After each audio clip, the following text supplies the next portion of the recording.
अब ये case CID नहीं, क्राइम ब्रांच को सौंप दिया गया है।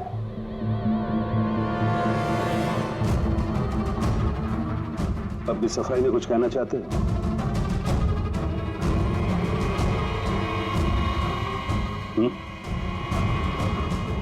मैं deputy commissioner of police Rajeev, बहुत सुना है तुम्हारे बारे में, लेकिन कभी सोचा नहीं था इस हालत में मुलाकात होगी। मैंने भी बहुत सुना आपके बारे में सर। सुना है काफी सख्त ऑफिसर हैं आप। फिर तो तुम समझ गए होगे, थोड़ी सी भी ढील मैं तुम्हें दूंगा नहीं। कानून सबके लिए बराबर होता है सर। अगर मैंने गुनाह किया है तो सजा का उतना ही हकदार हूं जितना कि कोई आम मुजरिम। विक्रांत को क्यों मारा तुमने? उसे मारने की कोई वजह नहीं थी मेरे पास। अच्छा, तो फिर गोली क्यों चले? पता नहीं, बस चल गई। चल गई? चल गई मतलब? ट्रिगर पे उंगली रख के ट्रिगर दबाया था ना तुमने? मैं सिर्फ उसको डरा रहा था। डरा रहे थे, लेकिन तुम वहां करने क्या गए थे? पुलिस उसे कोर्ट ले जा रही थी ना?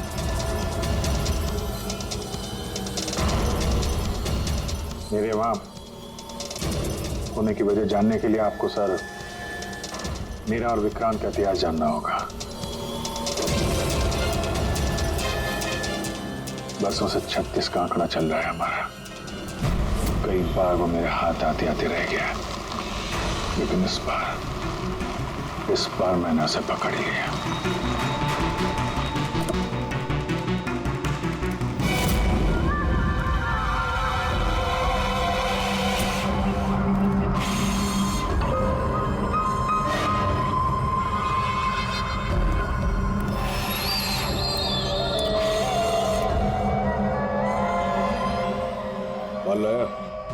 जी, आपने जितना बोला था उतना है।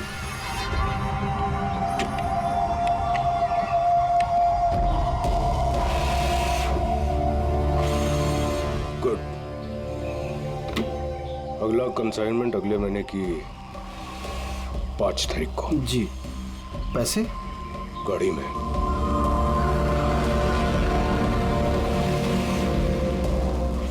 क्या बात है, इतना पसीना क्यों आ रहा है? पसीना? नहीं तो। जिस स्कूल में तुझे एडमिशन नहीं मिला था ना, उस स्कूल का हेडमास्टर था मैं। क्या छुपा रहा है? नहीं, कुछ भी नहीं। ओह, तो ये बात है। किसने भेजा? सीआईडी को बुलाया तूने? विक्रांत को धोखा देना बहुत महंगा पड़ेगा तुझे।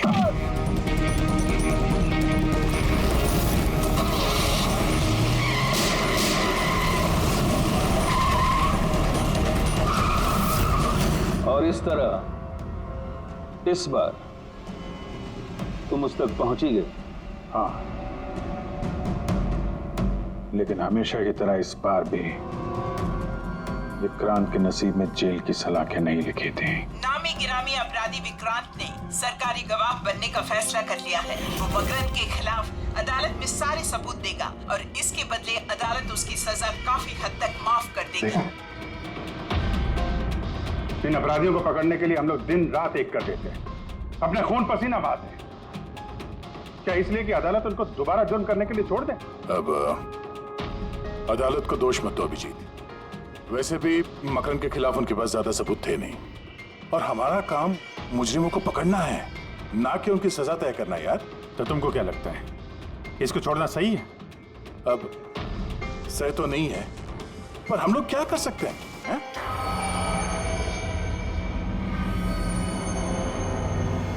कर सकते हैं दया, बहुत कुछ कर सकते हैं। बहुत बड़े बड़े मुजरिम देखे हैं मैंने सर, पर ये विक्रांत कुछ अलग ही था। हर बार कुछ ना कुछ करके बच ही जाता।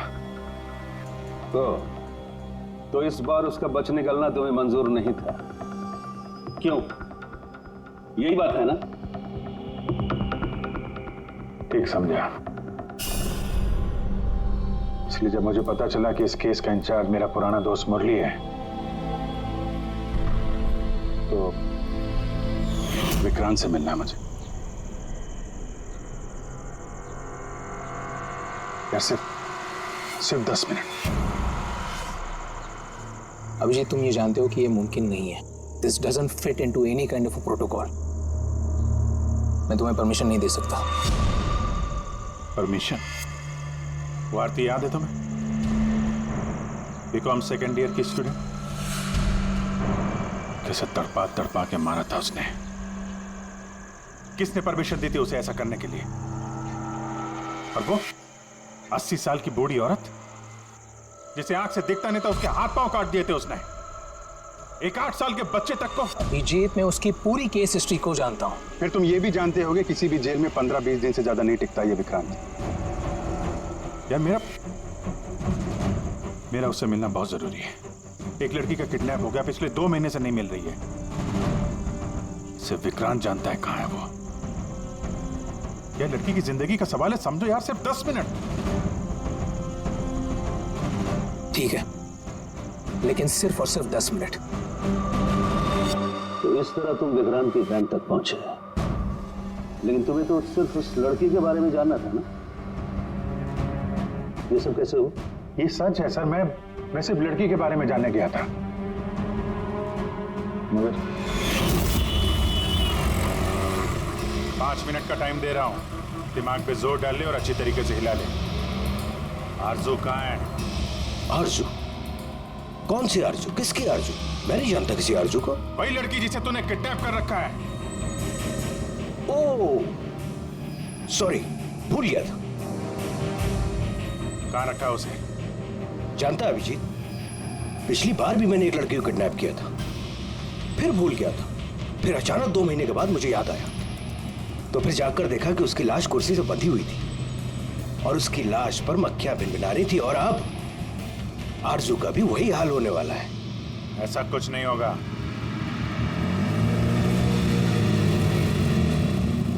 कहाँ है आरजू? हाँ, याद आया, मेरी जेब में, निकाल ले।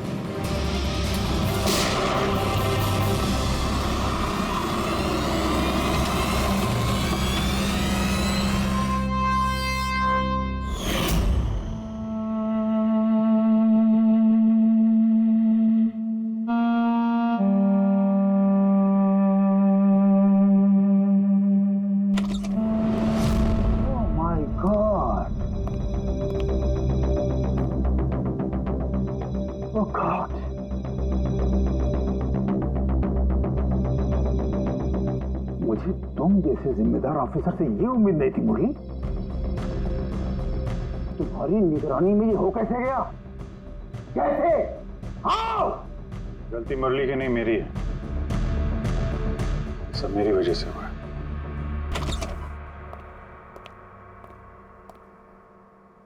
वाह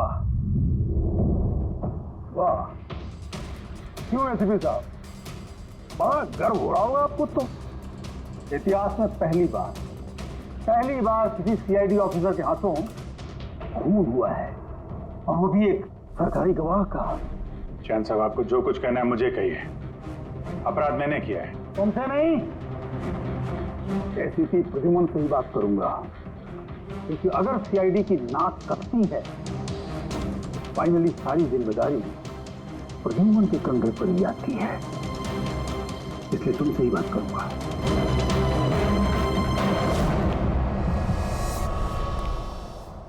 कैसे हुआ ये सब? पता नहीं सर कैसे हो गया। मैं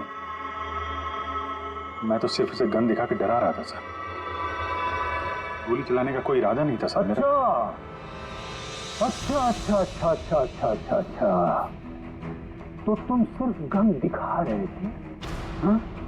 और गन अपने आप चल गई। तुम सीआईडी ऑफिसर हो या कोई नौसिखिए? I mean amateur shooter. Ma'am, पहला सवाल, तुम वहां गए क्यों थे? जब कानून अपना काम कर रहा था तो तुमसे किसने कहा था बीच में टांग अड़ाने के लिए? जैन जी प्लीज, आप जरा शांति से बात कीजिए। अभिजीत एक सीआईडी ऑफिसर है, कोई राह चलता आदमी नहीं। देखो, अभिजीत मेरे लिए सिर्फ और सिर्फ एक मुजरिम है, मकरंद की तरह। हाँ, वैसे कितने रुपए लिए तुमने मकरंद से विक्रांत को मारने के लिए?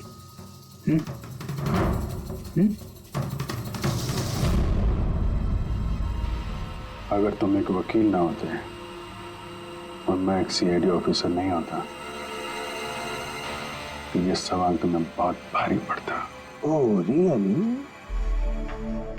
देखो देखो देखो देखो, ऐसे थे प्रदुमन, इसके तेवर तो देखो, फोन करके बैठा है और मुझ जैसे लॉयर को, सीनियर लॉयर को धमकी दे रहा है। ऐसे चार्जेस लगाऊंगा, ऐसे चार्जेस लगाऊंगा, सात जन्मों तक जेल में बैठ के सोओगे। ये चीज हो गए तुम वहां। मानता हूं गोली चलाई मैंने सर, विक्रांत को मार दिया, लेकिन उसे मारने का कोई इरादा नहीं था मेरा। खून सिर्फ खून होता है अभिजीत, इरादा चाहे कुछ भी हो, गलत या सही कोई फर्क नहीं पड़ता। अदालत में ये सब काम नहीं आए। ये प्रोसिक्यूटर, जैन, मीडिया वाले धज्जियां उड़ा देंगे तुम्हारी, धज्जियां। इस जुर्म की सजा भुगतने के लिए मैं तैयार हूं सर, लेकिन जयंत और मीडिया वाले जो मुझ पर इल्जाम लगा रहे हैं मकरंद से मिले होने का, ये मैं कभी बर्दाश्त नहीं कर सकता। अभिजीत, फिर तो तुम्हें कोई नहीं बचा सकता।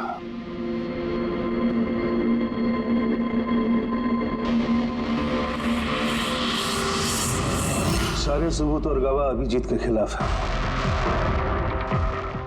यानी कोई उम्मीद नहीं है सर? कैसे उम्मीद है?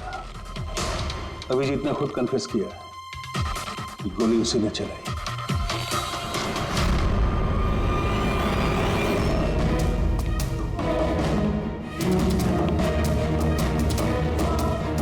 विक्रांत की मौत अभिजीत की गोली से नहीं हुई है बॉस। मतलब ये कि विक्रांत को गोली लगी है ठीक फेफड़ों के नीचे, और जब गोली फेफड़ों के नीचे लगती है तो इंसान की मौत होने में 20 से 30 मिनट लगते हैं, और विक्रांत की मौत तुरंत हो गई थी। एग्जैक्टली, इसीलिए मैं कहता हूं विक्रांत की मौत अभिजीत की गोली से नहीं हुई है, इसकी कोई और वजह है। और क्या वजह हो सकती है? उस वैन में ड्राइवर अभिजीत और विक्रांत के अलावा और कोई नहीं था। एक गोली चली, वो भी अभिजीत के गन से। उस वक्त वैन के अंदर कोई और नहीं था, और वैन के बाहर तो कोई और हो सकता है।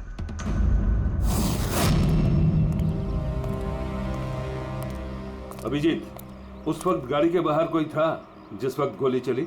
नहीं, एक्चुअली पता नहीं, क्योंकि मेरा पूरा ध्यान तो विक्रांत पे था। अभिजीत, ठीक से याद करके बताओ, गोली चलने से पहले क्या हुआ था? कुछ अजीब हुआ था? कुछ भी? गोली चलने से पहले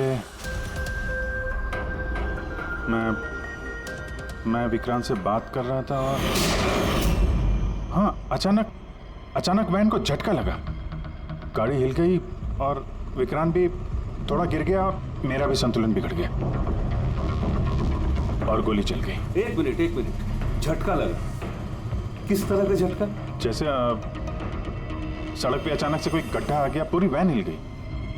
लेकिन यहाँ तो सड़क बिल्कुल ठीक है, दूर दूर तक कहीं कोई स्पीड ब्रेकर भी नहीं है, स्मूथ। यहाँ गड्ढा कैसे आ सकता है? हाँ साहब, झटका लगा था, मेरी पूरी वैन यूं दाईं तरफ मुड़ गई।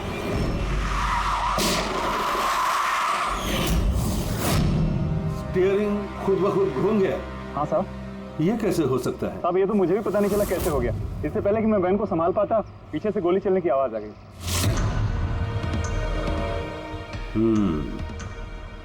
स्टीयरिंग व्हील का खुद ब खुद मुड़ जाना, गोली अपने आप चल जाना,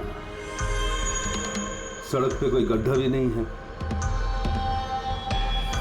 आखिर यहां हुआ तो क्या हुआ?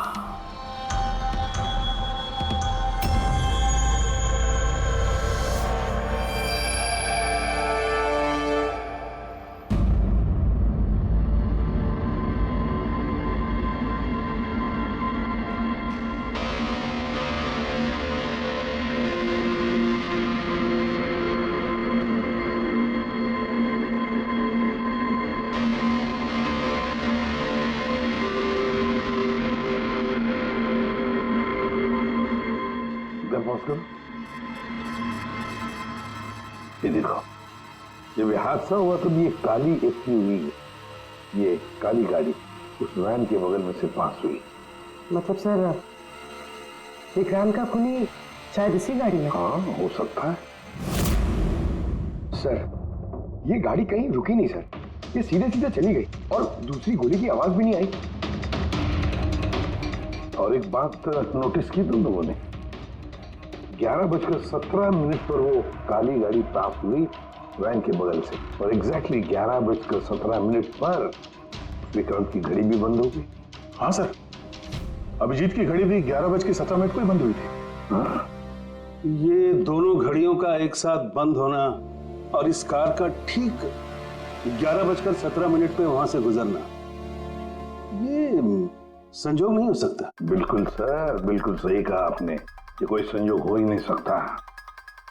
जरूर कोई ना कोई राज छुपा है उस काले रंग के एसयूवी में, जो अभिजीत की बेगुनाही साबित करेगा।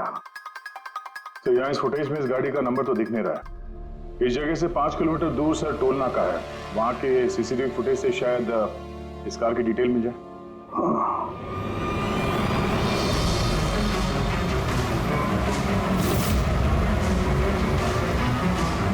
अगर वो गाड़ी टोल नाका से गुजरी ही नहीं तो यहीं कहीं आसपास होनी चाहिए, इसी इलाके में। सर, वो देखिए, काले रंग की कार।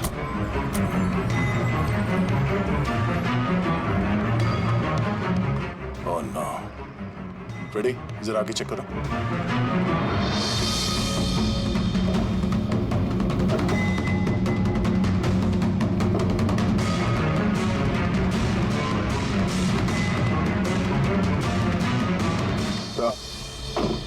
ये वही काली एसयूवी है, जला दी गई है। मतलब गाड़ी में ऐसा जरूर कुछ था जो खूनी मिटाना चाहता था। सर, ना तो नंबर प्लेट दिख रही है और ना ही चेसी नंबर, सारे सबूत मिटा दिए मुजरिम ने।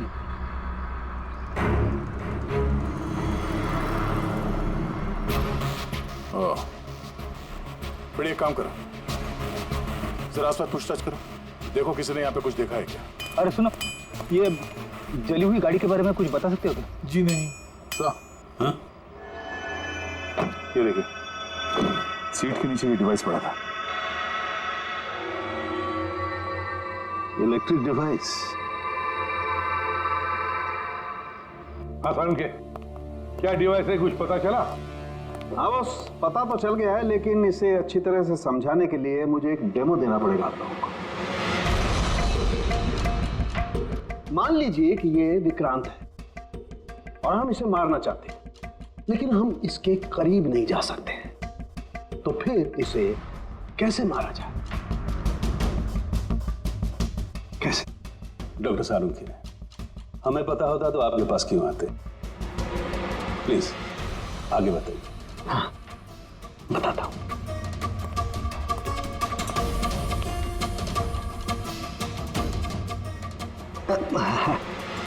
आप थोड़ा पीछे हट जाइए प्लीज। Thank you.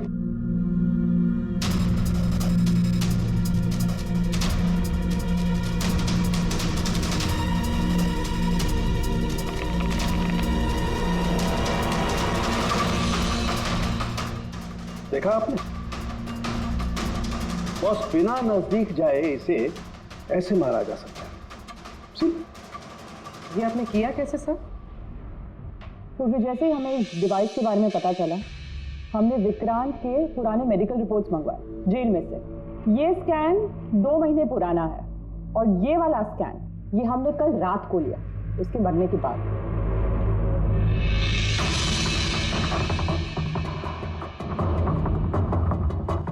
या साळुंखे, इस पहले वाले स्कैन में एक छोटी सी चीज अटकी हुई है वहां उसके सिर में। वही चीज इस 2 महीने बाद वाले स्कैन में शिफ्ट हुई है, हिल गई है, पीछे आ गई है। और ये छोटी सी चीज एक शार्पनेल है बॉस। यानी गोली का छोटा सा टुकड़ा। और फिर ये शार्पनेल वहां से इस तरफ शिफ्ट हो गया, जिस वजह से विक्रांत की सबड्यूरल हेमेटोमा यानी ब्रेन ब्लीडिंग की वजह से मौत हो गई। पर ये शार्पनेल अपनी जगह से हिला कैसे? उसी डिवाइस की वजह से जो हमें जलती हुई गाड़ी में से मिला। तो गोलियों के टुकड़े को हिलाने का डिवाइस ही है? सिर्फ गोलियां नहीं दया, इसने और भी बहुत सारी चीजें हिलाई, जैसे कि विक्रांत के हाथों की हथकड़ी, पुलिस वैन का स्टीयरिंग व्हील, दोनों की हाथ की घड़ी के कांटे, यहां तक कि अभिजीत की गन भी। मतलब लोहे की चीजें, तो जितनी भी लोहे की चीजें हैं वो हिल गई उस डिवाइस की वजह से। Exactly boss. और लोहे का सबसे बड़ा आशिक है मैग्नेट, चुंबक। बॉस, ये है वो चुंबक जिसके जरिए मैंने इसे उड़ाया। यानी उस काली वैन में भी एक ताकतवर लौ चुंबक था, जिसकी वजह से पूरी की पूरी वैन दाईं तरफ चली गई और अभिजीत की मेटल की गन वो भी अपने आप चल गई। हाँ, और विक्रांत के सिर में जो अटका हुआ शार्पनेल का टुकड़ा है वो भी शिफ्ट हुआ। सर, इतनी प्लानिंग के साथ तो वही मार सकता है जिसे शार्पनेल के बारे में पहले से पता था, उसका कोई करीबी। मकरंद। मकरंद मतलब अभिजीत सर बेगुनाह? No, not at all. इतनी जल्दी किसी नतीजे पे पहुंचना ठीक नहीं होगा। मकरंद के खिलाफ जब तक हमको पक्का सबूत न मिल जाए, कानून की नजर में अभिजीत ही दोषी है। मकरंद के खिलाफ सबूत तो वही देगा ना जो विक्रांत के सेफ हाउस के बारे में जानता था। वरना मकरंद को कैसे पता कि विक्रांत किस रास्ते से कोर्ट पहुंचेगा?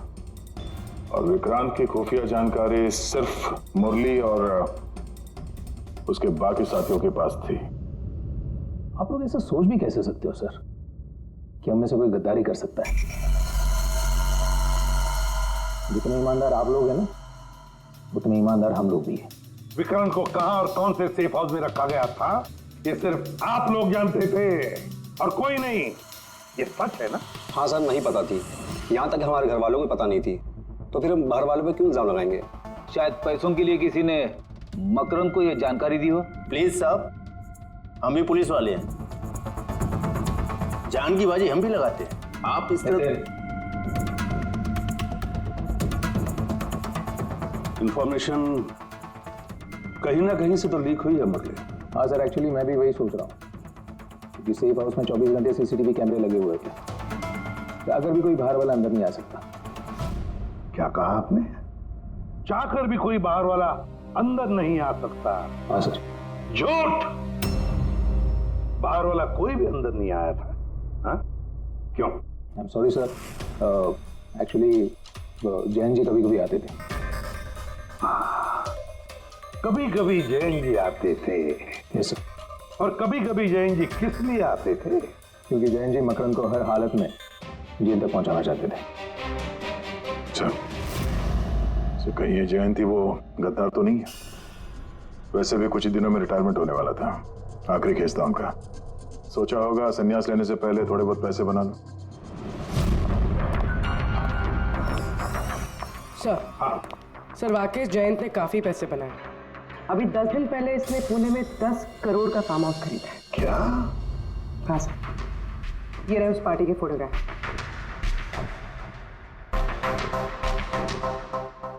एक मिनट, माय गॉड, दया पहचाना इसे? हाँ सर, ये तो जोगी है, मकरंद का खास चेला।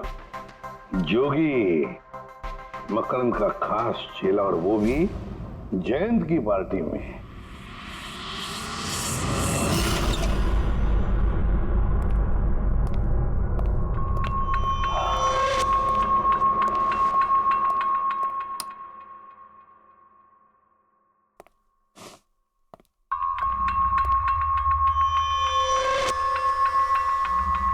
तुम यहां कैसे, और मेरे घर में घुसे कैसे? हाँ, मुजरिमों को उनके बिल से निकालने के लिए बिल के अंदर तो घुसना ही पड़ता है जैन साहब। मुजरिम मुजरिम मैं हूं या तुम? मैं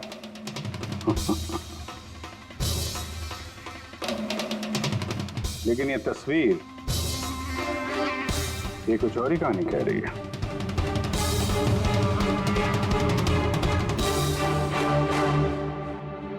नो, आई डोंट नो, मैं नहीं जानता। नहीं जानते? कमाल है, बहुत भोलेपन का नाटक कर रहे हो जैन साहब। मकरंद के पैसों से ये फार्म हाउस खरीद लिया और अब उसके चेले जोगी को पहचानने से भी इनकार कर रहे हो। What nonsense! कौन जोगी, कैसा जोगी? मैं किसी जोगी वोगी को नहीं जानता। अगर नहीं जानते तो ये जोगी तुम्हारी पार्टी में क्या कर रहा था? देखो, मेरी पार्टी में 400 से ज्यादा लोग आए थे, अब मैं हर एक को तो नहीं पहचानता ना। और रहा सवाल मेरे फार्म हाउस का, तो मेरी जिंदगी भर की खून पसीने की कमाई है, समझे? मकरंद की बात कर रहे हो ना तुम? वो देखो, उस केस में उसके खिलाफ सारे सबूत मौजूद हैं। विक्रांत ने मरने से पहले मुझे सारे सबूत सौंप दिए थे। मकरंद को तो मैं फांसी पर लटकाऊंगा और साथ में तुम्हें भी। लाइट हो क्या हुआ? स्विच तो ऑन है, हुआ क्या लाइट को?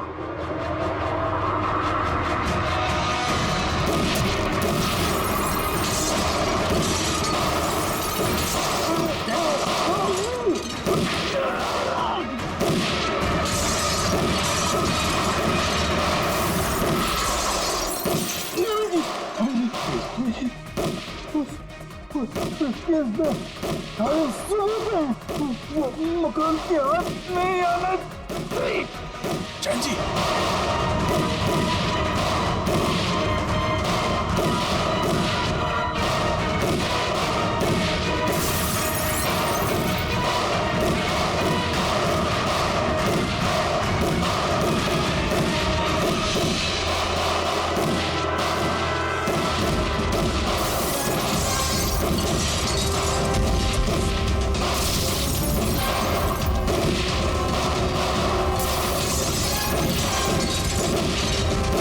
कमाल कर दी तुमने अभिजीत, वाकई कमाल कर दी। पर पूरी मीडिया तुम्हारे जान के पीछे पड़ी है, अब तो उनको लॉटरी लग गई। अब कह रहे जैन का खूनी अभिजीत है। सर, उनके कहने से क्या होता है? आपको पता है मैं निर्दोष हूं। लेकिन तुम्हें वहां जाने की जरूरत क्या थी? जैन के घर में, वहां के सीसीटीवी कैमरे में साफ दिख रहा है कि जैन के मौत के वक्त तुम वहां थे। और सिर्फ इतना ही नहीं, अब तो पूरी सीआईडी टीम पर इल्जाम लगा रहे हैं कि हम तुम्हें बचाने की कोशिश कर रहे हैं। इल्जाम तो लगेगा ही ना प्रद्युमन। जयंत मकरंद के खिलाफ नया सबूत पेश करने वाला था अदालत में, और ठीक एक दिन पहले उसकी मौत हो गई। हाँ, लेकिन वो सबूत मुजरिमों के हाथ नहीं लगा सर, मैं लेके आया। जैन से मरने से पहले मुझे ये सारे सबूत सौंप दिए। ये सबूत, ये फोटोग्राफ्स, ये पेपर्स, ये सबूत काफी नहीं है मकरंद को अदालत में सजा दिलवाने के लिए। काफी नहीं है ये सबूत। तो वो पेन ड्राइव से कुछ पता चल सकता है ना? हाँ, अभिजीत, ये पेन ड्राइव पासवर्ड मांग रही है। जैन ने मरने से पहले पासवर्ड वगैरह बताया? नहीं सर, इसके पहले वो कुछ बोल पाते, उन्होंने दम तोड़ दिया था। अरे यार,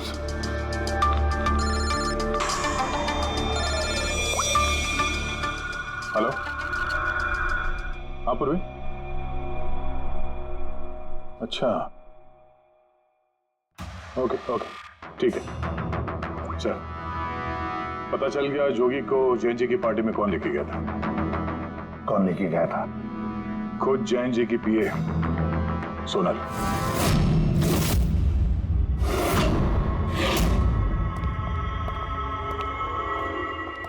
सर ये सब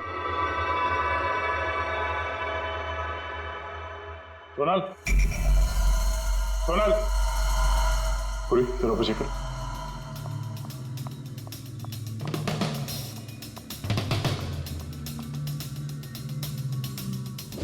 सोनल,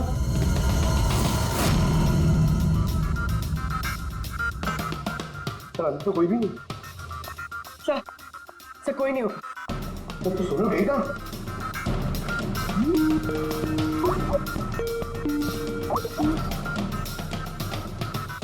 वीडियो कॉल?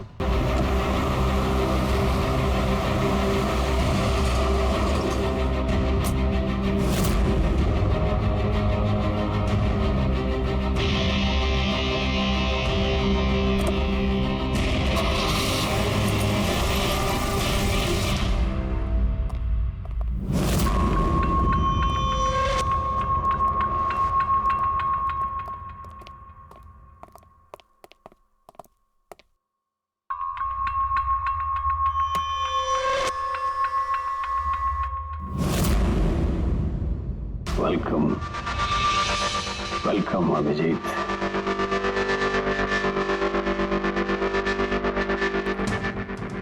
मकरंद के आशियाने में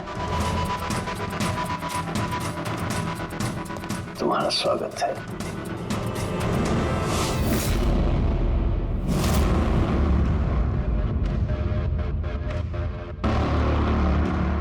सबूत? सबूत इधर है बॉस।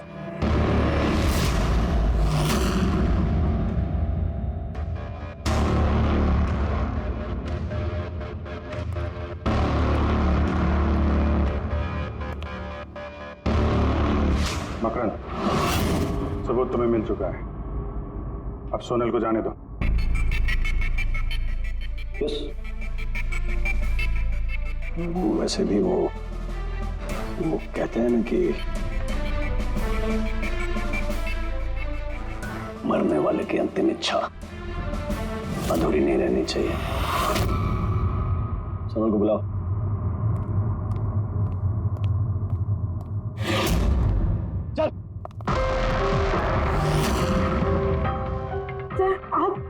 सोनल तुम ठीक हो? हाँ सर मैं ठीक हूँ। तुम जाओ यहाँ से। लेकिन सर आप। मेरी चिंता मत करो, तुम निकलो, जाओ।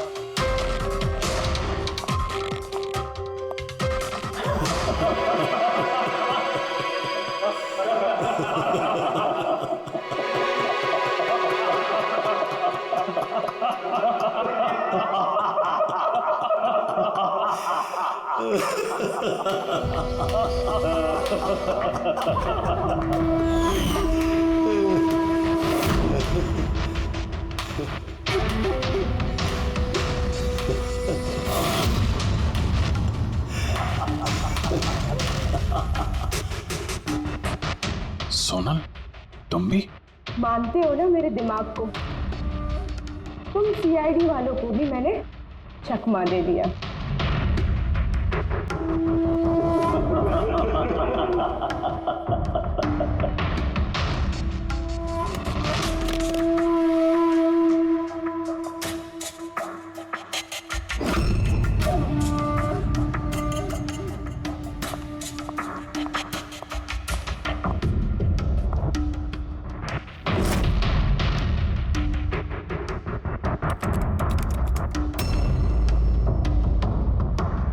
मुझे पता था जयंत यही पासवर्ड रखेगा।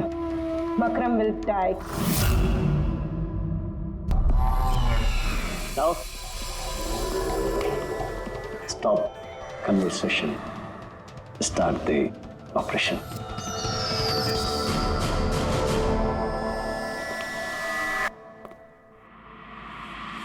मरने का टाइम हो गया। टाइम हो गया? नहीं तो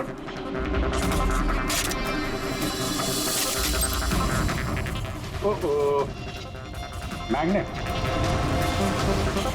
तुम लोगों को क्या लगा चुंबक को हथियार बनाना सिर्फ तुम लोगों को आता है?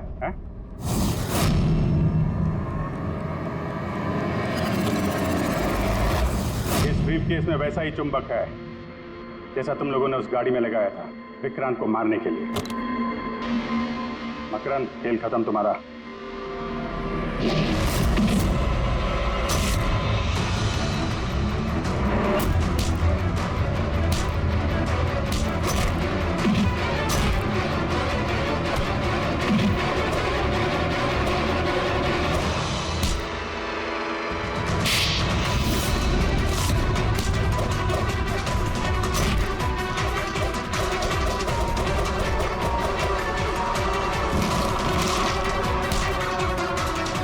पैसों के लिए अपने बॉस को धोखा दिया? हाँ?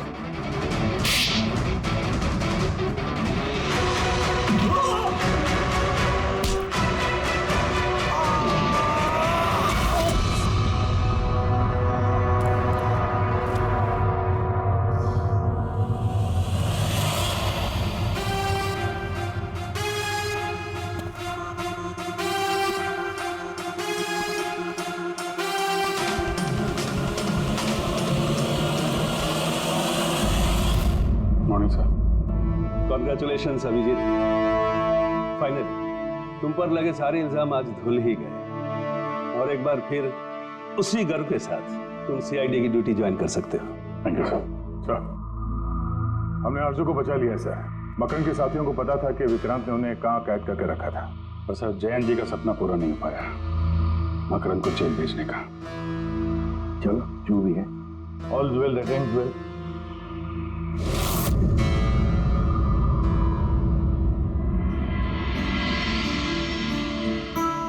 संभालो अपनी अमानत को।